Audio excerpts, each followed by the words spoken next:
Our text is found in 1 Peter chapter 3 verse 15. 1 Peter chapter 3 verse 15. It says, "But sanctify the Lord God in your hearts, and always be ready to give a defense to everyone who asks you a reason for the hope that is in you, with meekness and gentleness." With meekness and gentleness. This morning we'll be talking about the story of Peter's life. Mahitungod sa kinabuhi ni Pedro. Ang kinabuhi ni Pedro was marked with failure and success. So it's a mixture, sagol. Doon ay mga highlights, doon na po yung mga lowlights sa iyang kinabuhi. O ang dili nato malimtan nga lowlights sa iyang kinabuhi when he denied Jesus Christ 3 times. Hindi nato na malimtan sa kinabuhi ni Pedro. But this time, sa diyang iyaning gisulat nga libro, he was restored and grown to become an apostle. I don't know, wala man gi-emphasize sa Bible, pero murag nahimo siyang chief of the apostles. Murag siyang nahimong leader sa mga apostoles. O dili lang siya nahimong leader sa apostoles, he became the leader of the early church, sa Book of Acts. So siya ang leader nga ginatan-aw sa unang simbahan. Anyway, sa unang panahon, sa panahon sa mga apostoles, walay late sa ilang simba. Pangutan ako ninyo nga naman, pastor. Munang gitawag sila early church. Munang walay malate, early church tawag sa ila sa Book of Acts, early church, walay mga late sa ila. So pahinumdum mo imong katapad, early church. Okay, now ingon siya, when you make a defense to everyone, be ready to reason out with meekness and with gentleness. Oh, wow. Now, makaingon ka nga, Pedro, ikaw ba ni? Si Pedro ba ni nga personality? Sa inyong tanong, si Pedro ni? No. Kailata kang Pedro. No. Si Pedro aggressive. Si Pedro repulsive. Muriak dayon, dali masuko, initunog ulo. Siya ang mipugong kang Kristo, mingon si Kristo nga, pila ka adlaw karon, ilansang nako sa cross. Suko si Pedro. Dili Lord, dili pwede. Di ba? Asa makita na ang Ginoo na iyang istorya, siya pa'y mubabag. Dili pwede Lord. Di na mahitabo samtang buhi pa ko. Mura na siya pa, muagi sila sa ako ang lawas.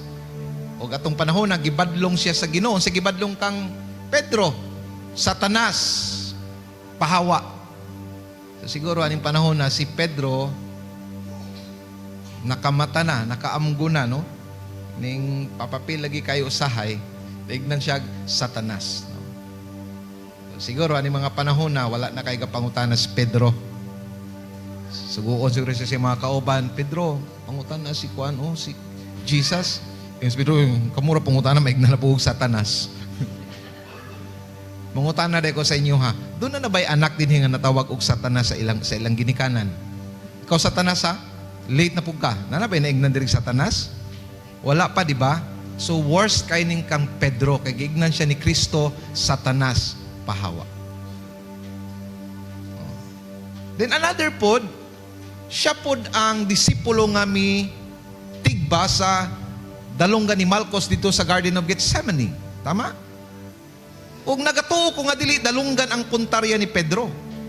Talagang papatayin niyo ni Pedro. Ulog gid ang puntarya to, nakailag lang, nakaiwas. Hindi man po siya si Sanduko nga dalunggan lagi hunter gi kay dalunggan no. Di po siya di pa siya ninja nga dalunggan lagi ang maigo. So nagatuo ko nga ulog gid iyang patyon gito ni Pedro. It so happen lang nakalikay si Malchus. Motong dalunggan ang naigo. Murag nang kanindot sa atong Ginoo, no? Grabe gid ang Ginoo kamaayo. Pedro, ignan ta ka nga ibutang na imong espada, gipunit ang dalunggan, gibutang gibalik, no? Amen. Kay kung wala to gibalik ang dalunggan, posible si Pedro mapil og lansang sa cross. Ngano man, matingaman ang mga pangulong pare, asa man dalunggan aning isa? Gitigbas man to yung disipulo. Diba kahinumdum mo gidinay man ganyan si Kristo? So dili siya makadinay kan Jesus Christ. Ingon ana kamaayo ang atong Ginoo. Bulahan na lang nga dili ang ulo ang naputol. Imagine kung ang ulo ang naputol ligid-ligid. Napugosi ang Ginoo balik. Pedro, gignanta ka. Imong espada. Just imagine the story because kinahanglan ibalik ni Jesus. Kay maapil si Pedro kalansang. Dili ma-fulfill ang plano sa Ginoo sa kinabuhi ni Pedro that he will become the chief of the apostles. Are you seeing what I am seeing? Makatawa lang dapat. That's true, that's the reality. Kung ulo ang naputol, mapugos ang Ginoo balik sa ulo. And everybody will say, Amen. Now, karon si Pedro ingon siya, kung makiglantogi mo, kung makigdebati mo, kung dipinsa mo sa iyong pagtuo, do it with meekness and fear. Wow. Pedro, ikaw, sa ilang tanan si Pedro ginagsulti ani? Gentleness and meekness. Wow.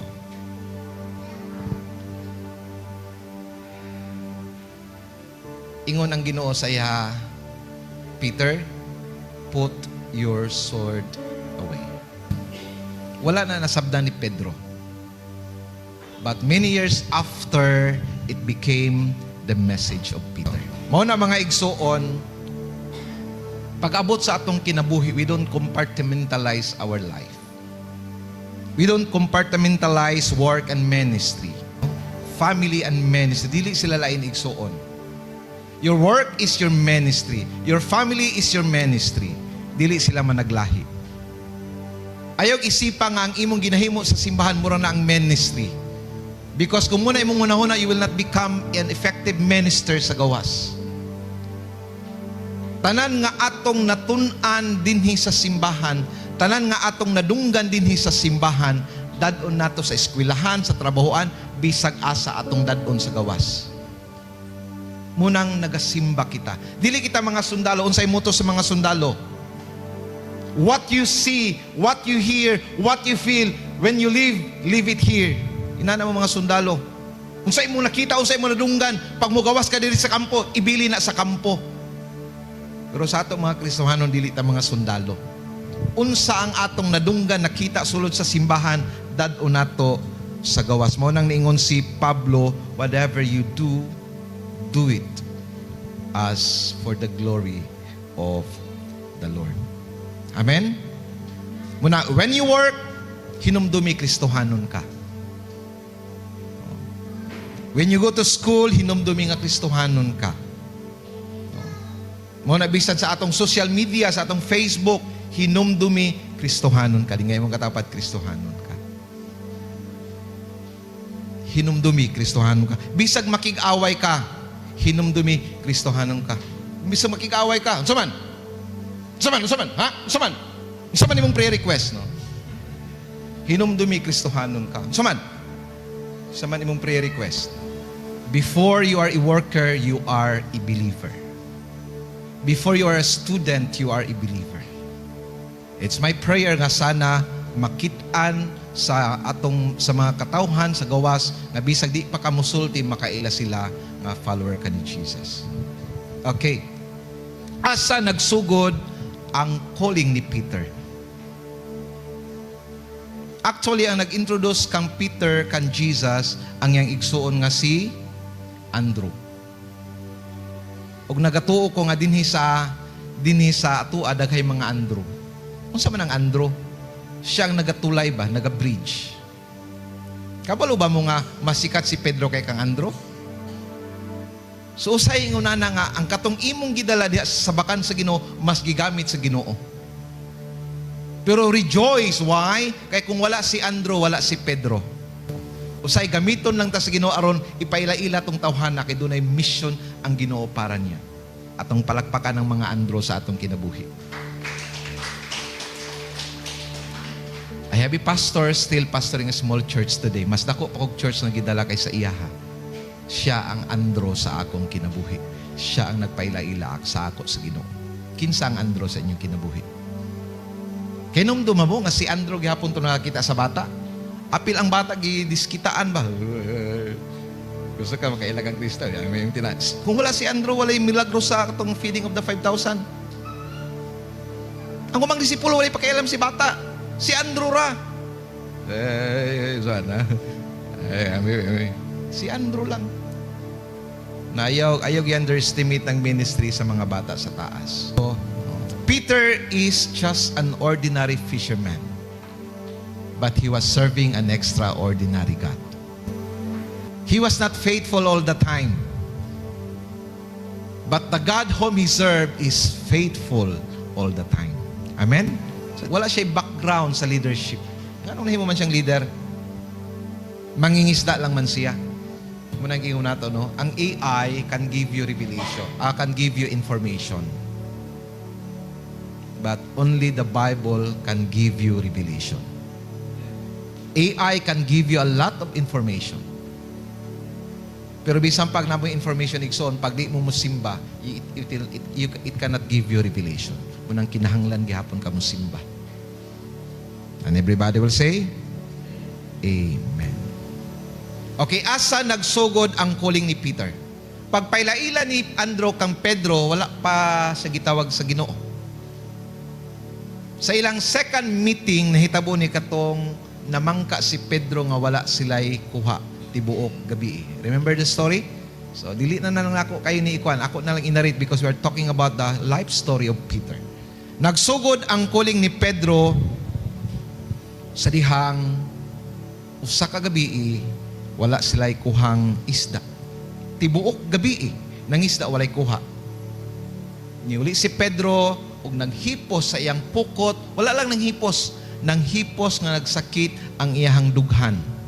Kay wa gyud sila'y kuha, bisan malag ibis or buti, wa gyud. Bisag ibis na lang mo unta, kay lami man ang ibis spirituhon. Ug nagatuo ko nga si Pedro dili kanunay walay kuha. Dunay mga panahon nga daghan siya kuha. Ani lang nga panahon wala siya kuha. Kay kung dili pa kusog ang pangista, kapalo ko nagbali na siguro siya og trabaho. Pero aning panahon na siguro gi-orchestrate sa Ginoo, wa gid siya kuha bisag isa. Napangutanan ako sa inyo mga igsoon. Kano saan niabot si Kristo? Panahon nga dunay isda si Pedro, panahon nga walay isda si Pedro. Panahon nga mga igsoon, I have good news sa inyo. Kung wala ka karon, I have good news. Mao na ang paboritong panahon nga adtuon sa Ginoo. Pastor, wala jud ko karon pastor. Pait jud mo nang paboritong panahon nga muduol ang Ginoo. Pastor, nagkinahanglan jud ko og kaalam mo nang panahon nga gusto adtuon sa Ginoo. Pastor, pait jud kay pastor, balisod jud kay pastor, dako kay problema, mao nang panahon nga gusto adtuon sa Ginoo. Aron kung maayo ka, aron kung makalusot ka ana nga sitwasyon, wala kay laing itudlo, tinuod gyud nga dunay Ginoo. And everybody will say, palagpakan nato ang Ginoo. Wala gyud kay laing pasumanginlan. Ang Ginoo gid ni.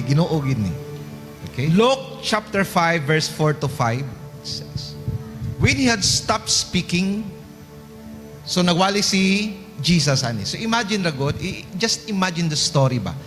Put yourself in the story of Peter. Tibok gabi silang way kuha unya, gihulaman pag ni Jesus ang iyang baruto. When he stopped speaking, he said to Simon, launch out into the deep and let down your nets for a catch. Human nagwali, iya paging gisugo si Pedro. Can you imagine? Now, pila kaya kauras nagwali si Jesus? Kabalo mo tagpila ka oras mawali sa unang panahon? Pinakaubos na ng 3 ka oras. Ask me why. Imagine, kung mawali lang kag 45 minutes, ang mga tao gikan sa layong dapit mo adto lang dito aron maminaw sa wali, dili enough. Takahinom dumatong sa buko box na nahulog inaw sa bintana kay nagabinaan sila sa gigwali. Diba kay nakatuo kay grabing winali ay buntag wali udto wali habi wali kay sa unang panahon igsoon talagsar sila makadungog sa pulong sa Ginoo. So inana sila kadugay magwali sa unang panahon. So imagine tulo ka oras gipahulat ni Jesus si Pedro. Wa pay kuha. Katulgo na si Rukay ni si Pedro. Si Pedro, tanaw siguro niya si Andro. Ikaw maghinungdan ani ba? Tanaw siguro niya si Andro ba? Ipaila-ila mo ko ni mo ani. Ingon si Jesus when he stopped preaching, said to Simon, "Launch out into the deep and let down your nets for a catch." But Simon answered and said to him, "Master, we have toiled all night and caught nothing. Nevertheless, at your word, I will let down the nets." Kabalo ko sa pagtundo sa inyo sa Sunday school, atong sundan si Pedro. Di ba si Pedro? Kanang ano siya, kanang wala sila nakuha tibok gabi. Pero kay si Kristo may nagsulti, misunod si Peter. Do you think inana ang reaction ni Peter pag sunod niya kan Jesus?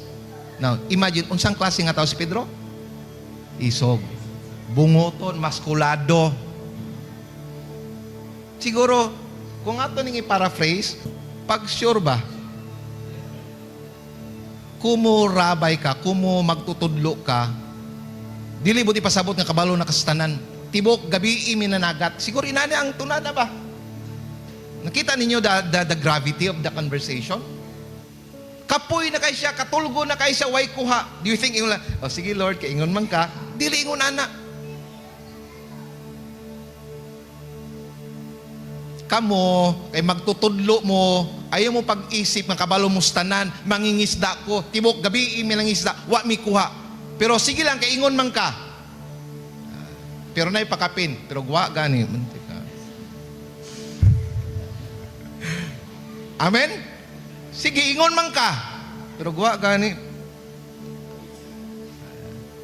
Kisay mga driver diri nga kuan, mga bana. Makarelate mo ani kanang naitapan yung asawa. Laos, di ko wala.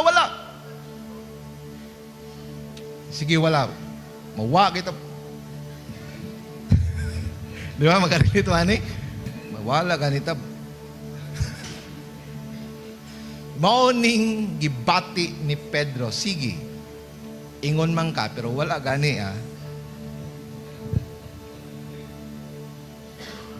Okay, so to cut the story short, after nag-obey si Peter, daghan kayong isdang ilang nakuha. Tungod sa kadaghan, gitawag nila si John o si James.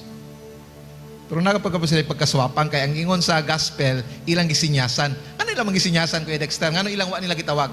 Kaya di nila gusto makadungog ang uban. Psst!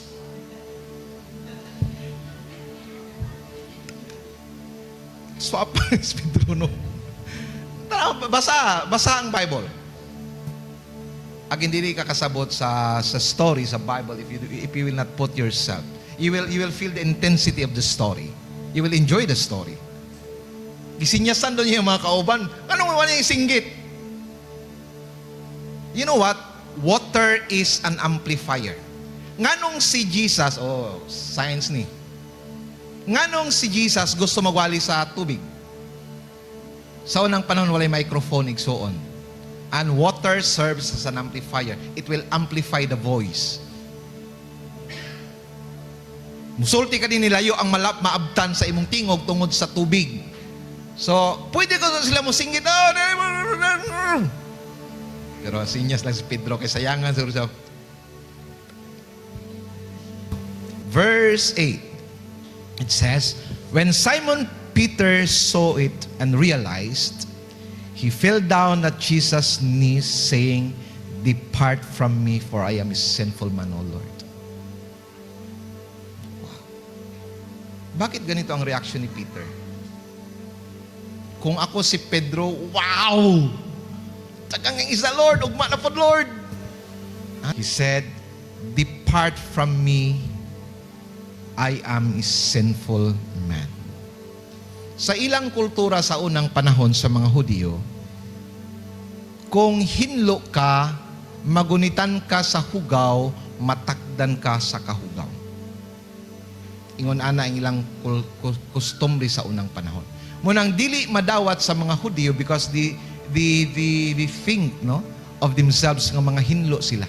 Nakahinomdom mo atong the miracle of katong the bleeding woman. Itong naningkamot siya makagunit sa seed sa suot ni Kristo.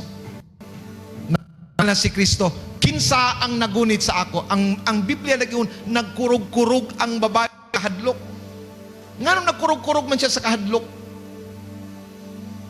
Tungod kay nakagunit siya kang Kristo nga hinlo, iyang hunahuna natakdan si Kristo sa iyang kahugaw, ug dagay tao nakagunit kang Kristo, tanan sila nahugaw, buti pasabot patay kang bata ka siya. Pwede siya batuon hangtod mamatay. Nasabtan ninyo yung story?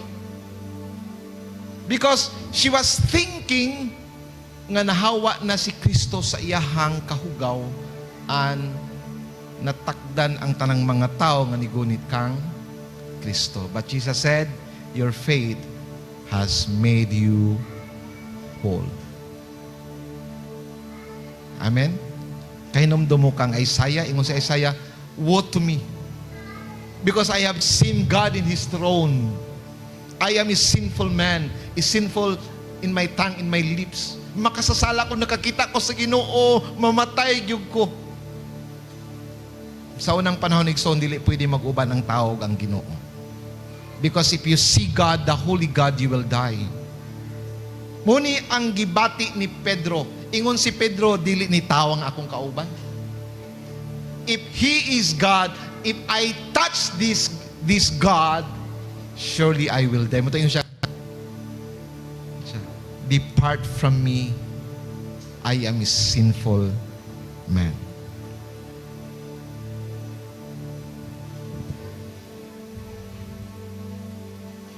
Pero lahi si Kristo igsoon. Kay kung mugunit ka kang Jesus, dili ang imuhang pagkadautan mo imutakod kang Jesus. Kung mugunit ka kang Jesus, ang pagkamaayo ni Jesus mo imutakod sa imong pagkadautan. Atong palakpakan si Jesus.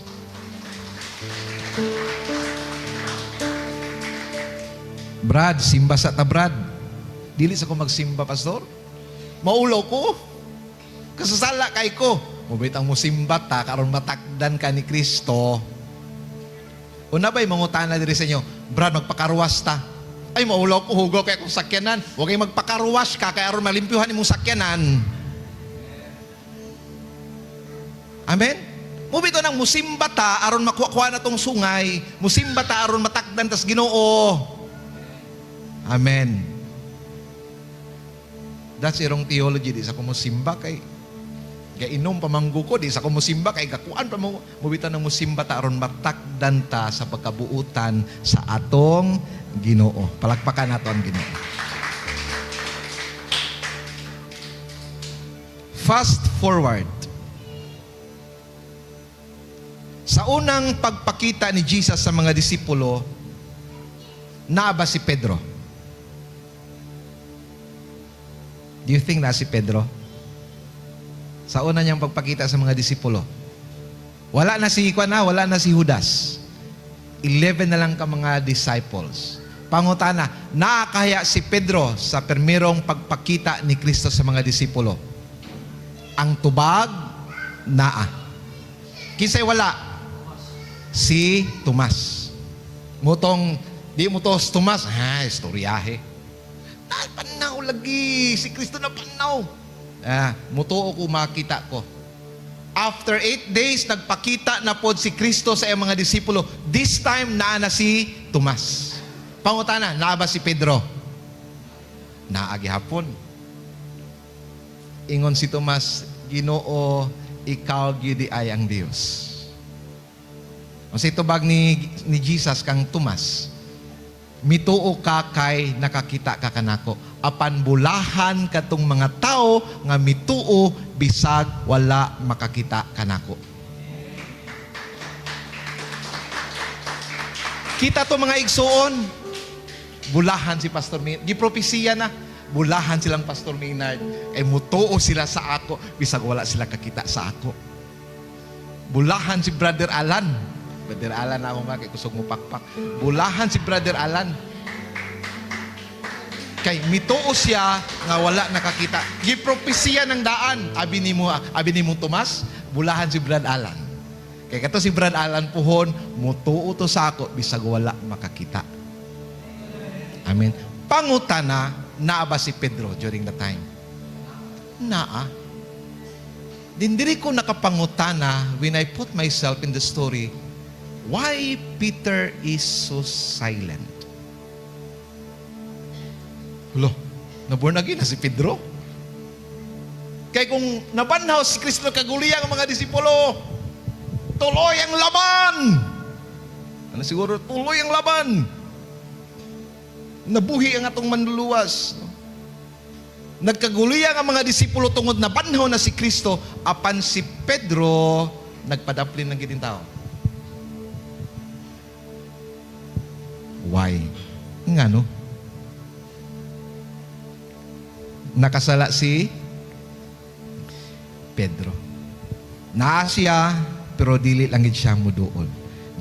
Nagkagubot na ang tanang mga disipulo, pero nagpadaplin lang gyud si Pedro. Nga naman, tungod kay ang katapusang encounter ni Peter with Jesus is when he denied Jesus 3 times. Lord, alam mo na, pasensya na kayo. Kasi si Piat Gilo, nahadlok mo, makaana kaya ka dong, ulagi ka siya. Napitapin na kita si Peter. Unang mga sala, no? Kabalo kita ng mga sadaan, kayo padaplin-daplin, ka na magpadaplin-daplin, no? Mga sadaan. Hindi kita magtingong-tingong, kamo na. Unang klaro na kayo, alam na this. Basta, palayo-layo, ano na, no? Nakaw, makasala mo po, ayaw mo palayo-layo, kaya halata kayo. Okay, no? So, ingon ang dunay bata ningon sa iya nga, kauban ka ni Kristo eh. Klaro kay sa imong sinultian, klaro kay sa imong sinuutan, kauban ka ni Kristo, disipulo ka ni Kristo. Grabe. Basahon na nato ang Matthew 26:73-75, no? And a little later, those who stood by came up and said to Peter, surely, you are also one of them, for your speech betrays you. Klaro kay sa imong sinultian. Grabe. Sa kahadlok ni Pedro, then he began to curse and swear, I do not know that man. Siguro mga gag. Ignaw ako kaila. Nakapanunglo si Pedro. Now, ikaw na pa kayo na ikatubang sa Ginoo? Puta! Ano, siguro, igna nagawa ko kailangan ng tawhana, nakapanunglo siya. Bisag mamatay pa ko, I swear, bisag mamatay pa ko, wa ko kailaan ng taong inyong giingon nako. Kinsa si Pedro? Si Pedro ang maingon nga, Lord, bisag manghawa na sila sa imo, bisag mubiya na sila sa imo, but never ako mubiya sa imo. Kaya numdum mo itong sa John 6:66, itong nanghawa ng mga disipulo, nangutana ang Ginoo kang Pedro, now kamo, manghawa papud mo uban nila. O sa itubag ni Peter, Lord, asa may padulong Lord? Ana sa imo ang kinabuhi? Asa may paingon? Si Pedro nang dali-dali mo tubag, si Pedro nang kusog kay mo tubag. Pero aning panahon na si Pedro maoy nagluib sa Ginoo. Nakapamalika siya, nakapanunglo tungod sa iyang kahadlok. Imagine mo iapil kag lansang dito sa cross sa Kalbaryo. And immediately a rooster crowed. Verse 75. And Peter remembered the word of the Lord, who had said to him, before the rooster crows, you will deny me 3 times. So he went out and wept bitterly. So, unsa man ang hilak nga pilting sakita, pilting paita. Oh, maskulado nga tao. Isog og dagway, bunguton.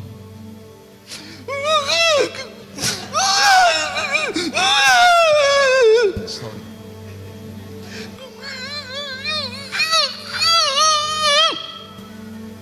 Ingon ana na nga hilak igsuon. Kita man ang hilak nga kanang wa na ikaw. He wept bitterly.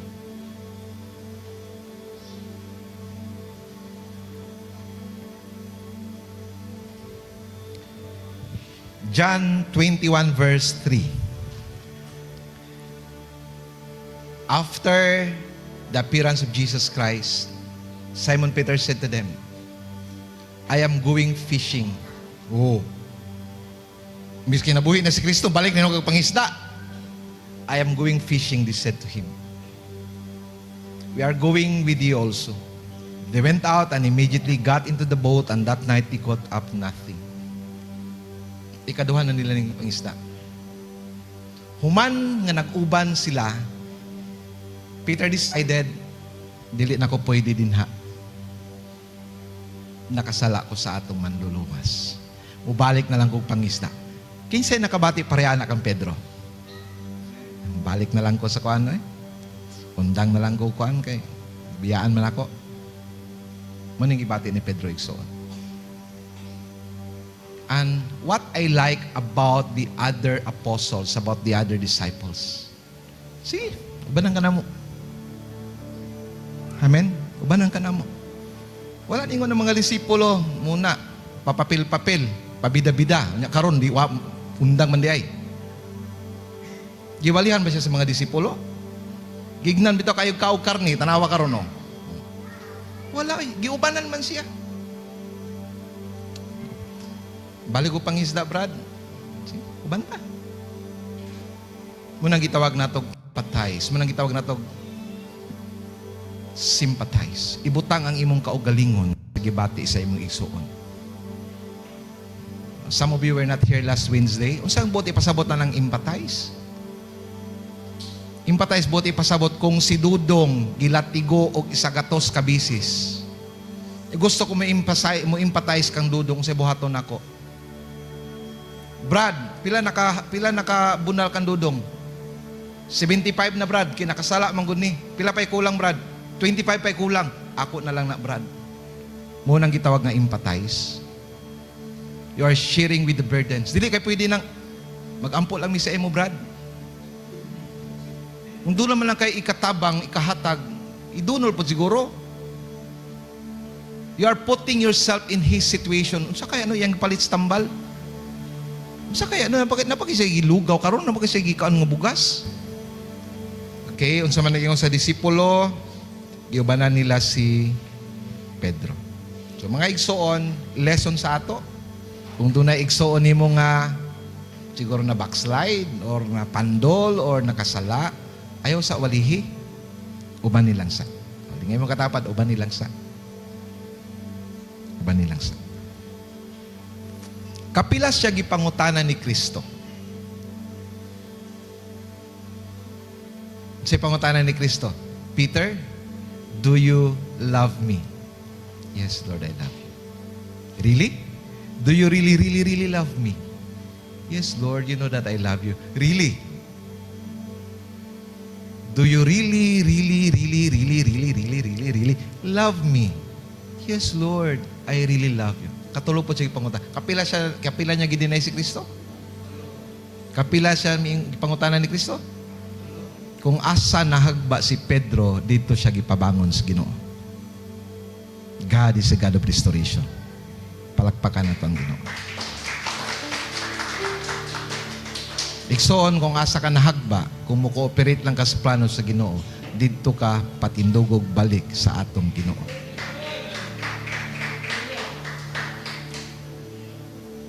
God give him a chance aron ipakita ang iyang tinuod nga gugma sa atong Ginoo. Sa ingon sa Ginoo ni Jesus, kung nahigugma ka kanako Pedro, atiman na pakana ang akong mga karnero. He became the father of the early church. Atiman na ang akong mga karnero. Nganong siya? Nganong siya? Okay, now, pangutana. Nganong si Pedro? Kung kinsa tong dako kayo kasipyatan, nganong siya pagyud ang gipili sa Ginoo? Nganong dili man sila? Nganong di man si Andro? Nganong si Pedro gyud? Ang tubag mao ni igsoon. Ang tinuod nga nakasabot sa namatyan katong naka-experience nga siya pod namatyan. Ang makasabot sa gibulagan katulang ni agig bulagan. Una, ayaw underestimate ng imong kasinatian. Ako inani lang ko pero wag ko kaagig bulag ba. Ako ang nibulag. Joke lang, joke. Tuo po dahil mo. Amen? Igsoon, your failures with this. Your failures will become your greatest ministry. Amen? Kabahina sa imuhang pagkatao. Kabahina sa tawag nimo. Walay laing maka-comfort sa taong gibulagan katong taong miagi og bulag.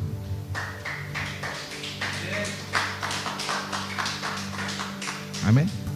Muna anak ko sa kong, ngalong gipaagi ko ni maning anxiety, Lord.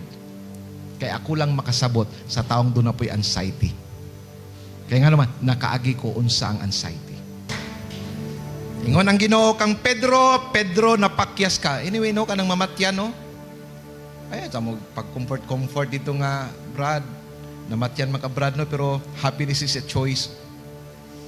Ako mag-inana kay Ikson, basig una pa kailubong, no? Kaya sa atong namatay. Happiness is a choice. Ayaw sa lagi walihi o banisa. Tinuod man ang happiness is a choice, no? Pero ayaw sa walihi, nasakitan gani. Ingon ang Ginoo kang Pedro, napakyas ka, nakasinati ka sa akong grasya, karon gamita ang imong kasinatian aron makatabang sa uban. Nakasinati ka ni anang maong kapakyasan aron gamito nimo nga makatabang sa uban. That will become your ministry. Palakpakan nato ang Ginoo. Muna igsoon, dili sayo ng kinabuhing Kristohanon. Understatement. Imposible ang kinabuhing Kristohanon. Nganong gitagaantag imposible sa Ginoo? Higugma ang imong kaaway. Nganong ningon siya higugma ang imong kaaway? Kay kabalo ang Dios nga duna kay mahimong kaaway.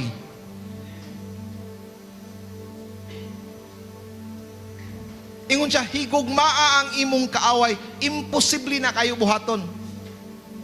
Nganong gitagaan man tag mga sugo sa Ginoo nga imposible? Aron dili ka mubulag sa atong Ginoong Hesukristo. Aron mo gakos ka saya, aron mo patabang ka saya, kay dili mo na makaya kung wala siya. Palakpakan nato ang Ginoo. Amen.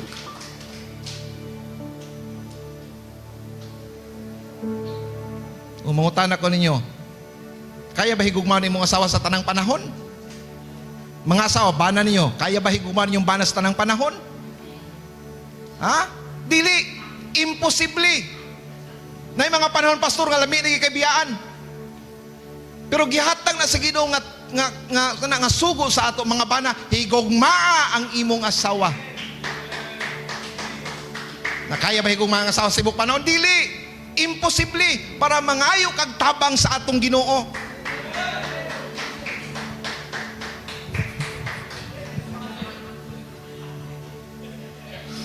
Mga asawa, pagpailalom sa inyong mga bana, pailalom, pastor. Sirag tanog TV, sirag tanog NBA, pailalom. Gituyo na sa Ginoo aron magmangayo kag tabang sa atong Ginoo. Amen. Ano? Murag couple seminar na lang po nino. Nganong ang sabana, nganong gitawag sa inyo ha, paghigugma man. Nganong wala nang gibaliktad. Pagpailalom ka mas yung mga kay may pailalom. Asa ta kaon pang, ikaw na bahala mang. Di ba? Asa ta wala to, wala. Wala. Oo. Di ba mga paano dali kay pailalom? Ha? Sa glory nga mga bana. Di ba? Nganong ang gisugo sa ato paghigugma? Ngano? So, inani ni? Ing-ini ni? Ang atong weakness, ang paghigugma. Ang atong strength, ang pagpailalom, pag-submit. Ngunang gisugo kita sa Ginoo sa atong weakness, higugma ang imong asawa. Sa babae po, ingon ani. Ang babae lang strength, gugma. Kaya nga naman, emotional ang mga babae. Na makaanay ko kung Pastor Amang, ma-feel ginako, mas love ko nimo. Inaanak mo sila, may kainin sila mahigugma. Pero ang babae, ang weakness, mag-submit. Tama ba? Ambot, pastor, di ko ka-submit sa kumbana. That's your weakness. Munang pa sa Ginoo, pagpailalom sa imong bana. And everybody will say, muna, ayaw mo katingala, pastor, piting lisuda gid mag-submit because that is your weakness, mga asawa. Munang kinahanglan mo magpatabang sa atong Ginoo. Kung di mo magsimba, di nyo na mahimo. Mga bana, higugmaa ang inyong asawa. Lisod na buhaton pod na. Gituyo na sa Ginoo aron mangandoy ko, mangayo kog tabang sa Ginoo kanunay. And everybody will say, tingapit ako sa una igsoon. Sana minuning awali minuning sa mga kasali noon. Paglakaw ni pastora sa aisle, hilak-hilak ko. Babae ako pinaghigugma. After 1 month, magkita, may pastor, di mo kumihilak. Nuha man tong, katong, di ba, ano tong hilak, grabing, after 1 month, di naman kumihilak. Buti pasabot, lahi ng level sa gugma. Mausap. Muna igsuon, kung magpakasal ka tungod sa gugma, kulang. Magpakasal ka, aron ka dunay commitment sa imong hinigugma. Igsuon, giimbento ang kaminyoon, aron mo i-commit sa usag-usa. Ayaw isipa nga, di pa mi ready magminyo, pastor, ka di pa mi committed. Kung di mo magminyo, magbulag jud mo. Munang hinungdan di mi magbulag, tungod kay kasal na mi. Wedding or marriage is a form of commitment. Gituyo na sa Ginoo, kay kabalo ang Ginoo, dili mo lahutay ang banag asawa kung wala ang kaminyoon. Palakpakan nato ang Dios. Now, mangutan ako sa inyo, Kuya Dexter, kung i-renew pa ang kaminyoon, Kuya Dexter, napaka mo karon renewal. Talingi-lingi sa Timotya. Renew kaya ka?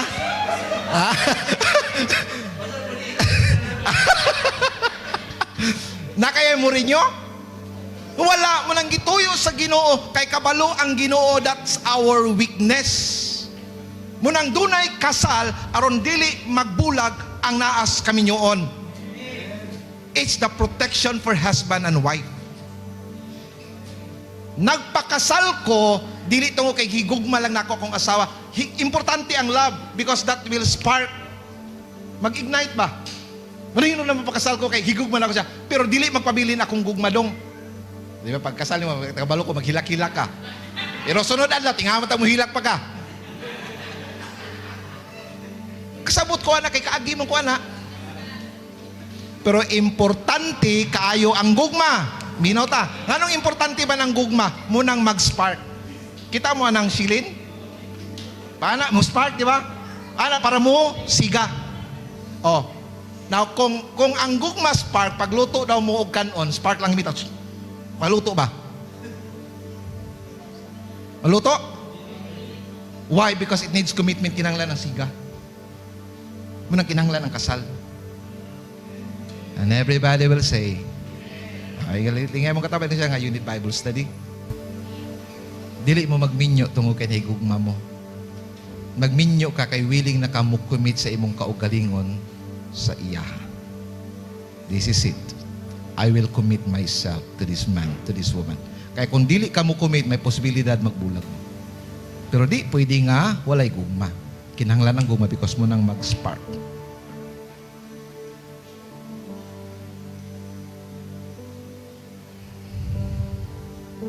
Asa na ta? Balik na ta sa atong lesson, human naman ang couples counseling.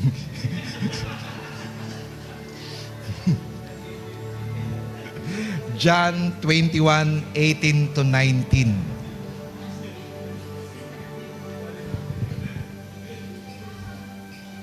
Nay, Bisaya ani? Ay na lang, no? Basig, kung makakuha mo Bisaya, no? Most assuredly, I say to you, when you were younger, you girded yourself and walked where you wished. But when you are old, you will stretch out your hands and another will gird you and carry you wherever you do not wish. This he spoke, signifying by what death he would glorify God. And when he had spoken this, he said to him, "Follow me." Sa Binisaya ni ingon siya, karon batanon pa ka, makalakaw-lakaw ka, bisag asa ka gusto mo adto. Pero pag maidara na ka, pag matiguang na ka, dunay taong magdala nimo sa dapit nga dili nimo gusto adtuan. Paduphon ka. Verse 19, gisulti kini ni Kristo aron ipakita sa iya unsa nga klase nga kamatayon ang maagian ni Pedro. Kita ninyo? Gitagna nadaan ni Kristo unsa ang iyang kamatayon. Giingnan ni Kristo nga, Pedro, mao ni ang imong mission. Pagkatigulang nimo, unsang ka sa cross. Ingon ang Ginoo, okay lang sa imo, Pedro? I thought wala sila gisultian sa Ginoo ba? Pedro, ilansang ka sama nako. Mao na imong mission sa kinabuhi. Humana niya katong gi-restore niya sa Ginoo. Now, do you still want to follow me? So ito bag ni Pedro? Yes, Lord. Yes. Diri ko natandog, Pedro. Diri ko hurot ang akong saludo kang Pedro. This is Peter. Yes, Lord. Kabaluta, namatay si Pedro sa taas nga pangidaron, ang iyang kamatayon, gilansang siya sa cross. Pero nag-reappeal pagid siya. Insang ayaw lang kong ilansang nga sama kang Kristo. Ilansang ko pabaliktad ang akong ulo because dili ko takos nga ilansang sama kang Kristo. Si Peter was crucified upside down. Ang iyang ulo naa sa ubos. The story is not just about Jesus and Peter. This story is about Jesus, Peter, and you. Kay sama kang Pedro, itawag kita sa Ginoo. Sama kang Pedro, mapandol kita usahay sa atong pagpangalagad sa Ginoo. Sama kang Pedro, gi-restore kita sa Ginoo. Ug sama kang Pedro, mitubo kita diha sa atong pagpangalagad sa Ginoo. Igsoon, God said, follow